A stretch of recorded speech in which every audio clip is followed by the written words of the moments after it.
Class 11 math का हम लोग अध्ययन कर रहे हैं। आज प्रश्नावली 2.3 को हम लोग अध्ययन करेंगे, जिसमें प्रश्न एक आता है कि निम्नलिखित संबंधों में कौन से फलन है, कारण का उल्लेख कीजिए। यदि संबंध एक फलन है तो उसका परिसर निर्धारित कीजिए।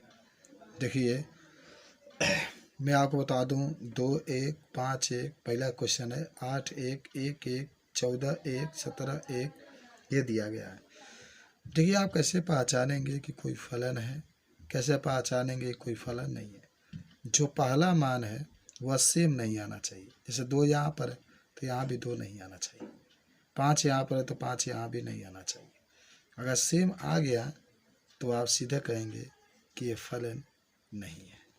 ठीक है, तो आप इसमें कह सकते हैं कि ये जो बात दिखाया गया है क्वेश्चन नंबर 1 में, क्या ये फलन है कि नहीं है, ये बात आपको बताना है। तो पहला है देख रहे हैं 2 1 5 1 8 1 11 1 14 1 17 1 ये सब मान दिया गया है।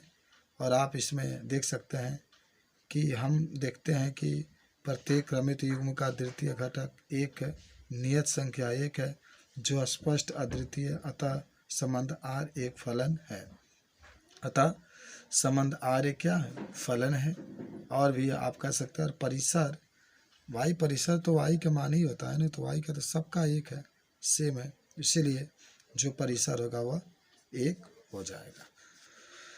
चलिए सेकेंड में देखिए, 2 1 है, 4 2 है, 6 3 है, 8 4 है, 10 5 है और 12 6 है, 14 7 है। यहाँ भी देख लेते हैं। तो एक बात है ना, जरा आप इसको देखिए कि जो R है 2 1 4 2 6 3 ये सब आपका दिया गया है। R का प्रांत A 2 4 6 8 10, यानी जो 2 4 6 8 10 12 14 होगा x का मान। R का परिसर 1 2 3 4 5 6 7। हम देखते हैं कि प्रांत A के सभी अवयवों का जितने भी अवयव हैं प्रतिबिंब परिसर B में प्राप्त होता है। अतः यह एक फलन है और इसका जो परिसर होगा भाई, जो y का मान होगा 1 2 3 4 5 6 7 हो जाएगा। ठीक है, इसी प्रकार से आप क्वेश्चन नंबर 3 भी देख सकते हैं। और 3 में ये दर्शाया गया, देख रहे हैं आप, 1 3 1 5 2 5 है। R का प्रांत 1 1 2 है। O 1 1 2, B का 3 5 5 3 5।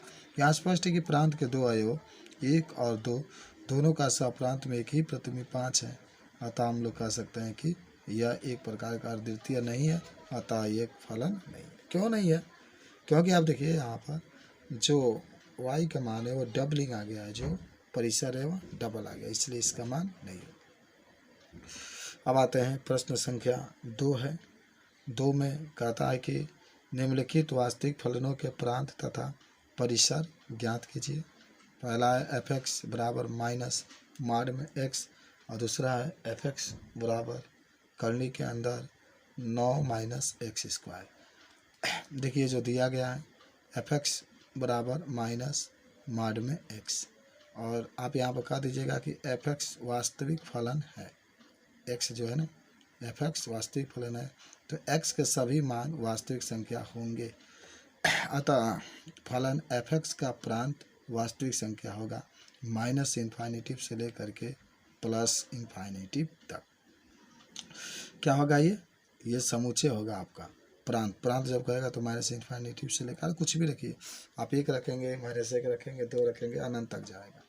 और जब बात परिसर की रहेगा तो ऋणात्मक वास्तविक संख्याओं का समुच्चय माइनस इन्फाइनिटिव से लेकर 0। अब जरा एक बात मैं पूछता हूँ कि ये -0 क्यों? क्योंकि आप इसमें माइनस भरेंगे और 0 भी भरेंगे तो माइनस इन्फाइनिटिव से लेकर 0 तक आपका इसका मान हो जाएगा। चलिए सेकेंड नंबर है f(x) बराबर 9 माइनस एक्स स्क्वायर है। x वास्तविक प्रांत के लिए आपको याद होगा कि इसका मान हमेशा 0 से बड़ा होगा।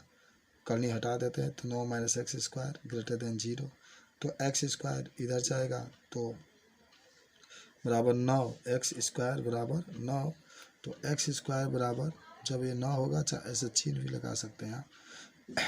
तो इसका मतलब है कि x का मान -3 से लेकर के +3 तक होगा, क्योंकि जब स्क्वायर उठाएंगे तो 9 प्लस माइनस के साथ बाहर निकलेगा, तो जो प्रांत होगा -3 से लेकर के +3 तक होगा। ये देखिए। और उसके बाद से अगर परिसर तो y, अगर परिसर निकालना है तो जो भी fx होता है उसको y मानते हैं। तो जरा देखिए यहाँ y बराबर 9 - x इसको। अब अगर बात हम करते हैं यहाँ पर x का ऐसा मान रखिए जैसे 0 हो जाए, 3 रख कर देखते हैं, 3 रखते हैं तो 0 हो जाएगा, और अगर -3 रखते हैं तभी 0 हो जाएगा। तो जो इसका परिसर निकल करके आएगा वह 0 से बड़ा और 3 से छोटा आपका आना चाहिए। ये भी परिसर आप बता सकते हैं। क्वेश्चन नंबर 3 है जो बहुत ही सिंपल है। कहता है कि एक फलन f(x) बराबर 2x - 5 द्वारा परिभाषित है, तो निम्नलिखित के मान निकालिए। एक फलन है f(x) बराबर 2x - 5 द्वारा परिभाषित है, तो निम्नलिखित का मान ज्ञात कीजिए। एक बार f0 का मान, सेकेंड में है f7 का मान और f-3 का मान। देखिए एक बार आप 0 यहाँ पर रखते हैं तो f0 रखते हैं तो 2 × 0 - 5 और 0 - 5 आ जाएगा। पुनः x बराबर 7 रखते हैं तो इसमें 7 रखिए, f7 2 × 7 - 5 14 - 5 घटाएंगे तो 9 आ जाएगा। ठीक है। अब उसके बाद से तीसरा है ना, -3 रखना है तो f-3 तो 2 × -3 5 और -6 और -5 तो -11 हो जाएगा। ये भी आप बता सकते हैं। आइए प्रश्न नंबर 4 के पास। फलन T सेल्सियस तापमान का फ़ारेनहाइट तापमान में प्रतिचित्रण करता है, जो TC बराबर 9C/5 + 32 द्वारा परिभाषित है, तो निम्नलिखित को ज्ञात कीजिए।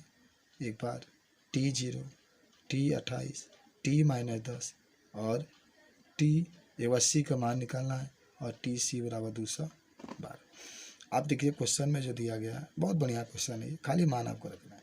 TC बराबर 9, देखिए सेल्सियस और फ़ारेनहाइट में ही संबंध होता है, 9C/5 + 32। समीकरण 1 में C बराबर एक बार 0, क्योंकि हमें 0 का मान निकालना है ना। देखिए यहाँ पर तो 0 रखता है तो 0। अब ये 9 × 0 तो 0/5 तो खाली 0 हो जाएगा, प्लस 32 है सही, 0 और 32 जोड़ेंगे तो 32 डिग्री आ जाएगा। C बराबर 28, क्योंकि हमें 28 का मान निकालना है, तो T28 9 × 28/5 + 32 गुणा कर देंगे तो 9 2 से 52/5 + 32 भाग दे देंगे तो आपका आ जाएगा 52.4, और 52 में 32 जोड़ेंगे तो 50 आ जाएगा, लगभग 50.4, तो 82.4 आपका आंसर आ जाएगा। अब आपको क्या निकालना है, T-10 का मान निकालना है। तो पुनः C बराबर -10 रखने पर तो T-10 तो 9 × -10/5 + 32, और 5 से 10 को काटेंगे 2 बार में, 9 दूना 18, -18 + 32 14 डिग्री, और TC 2/2 तो यहाँ पर 2 से 2 कट जाएगा, तो आप रखिए यहाँ पर जो मान है 212 9C + 32, और इसको हल करते जाइए तो C का मान 100 डिग्री आपका आंसर आ जाएगा। तो बहुत ही सिंपल क्वेश्चन था, इसको हम हल कर सकते हैं। आते हैं क्वेश्चन नंबर 5 के पास। निम्नलिखित में से प्रत्येक फलन का परिसर ज्ञात कीजिए। यानी इस क्वेश्चन में आपको परिसर निकालना है, कैसे हम लोग ज्ञात करेंगे। पहला f(x) बराबर 2 - 3x, और दिखा रहा है कि x एलिमेंटार और x का मान 0 से बड़ा आना चाहिए। दूसरा f(x) बराबर x² + 2, x एक वास्तविक संख्या है। तीसरा है f(x) बराबर x और x एक वास्तविक संख्या है। ठीक, ये 3 क्वेश्चन आपको दिए गए हैं।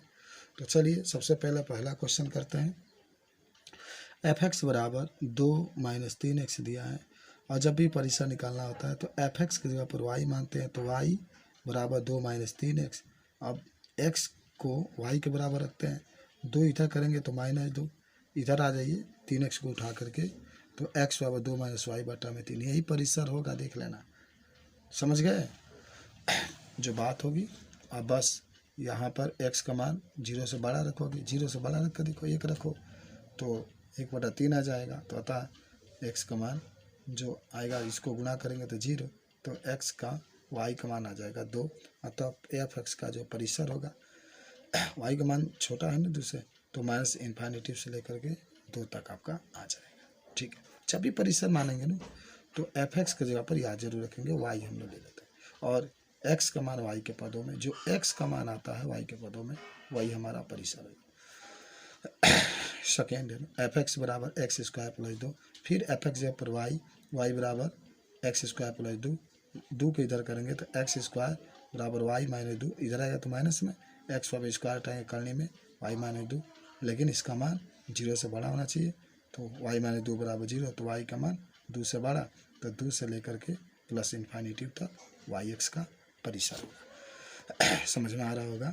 और क्वेश्चन नंबर 3 जो है आपका एफ एक्स बराबर एक्स, तो फिर हम लोग y बराबर x हो जाएगा, क्योंकि एफ एक्स के जगह पर हम लोग y मान लेते हैं, और x एक वास्तविक संख्या, तो एफ एक्स का परिसर वास्तविक संख्या ही होगा। इस तरीके से ये जो हमारा अभ्यास है वो ख़त्म होता है। नेक्स्ट वीडियो में हम लोग विविध प्रश्नावली को पढ़ेंगे। धन्यवाद।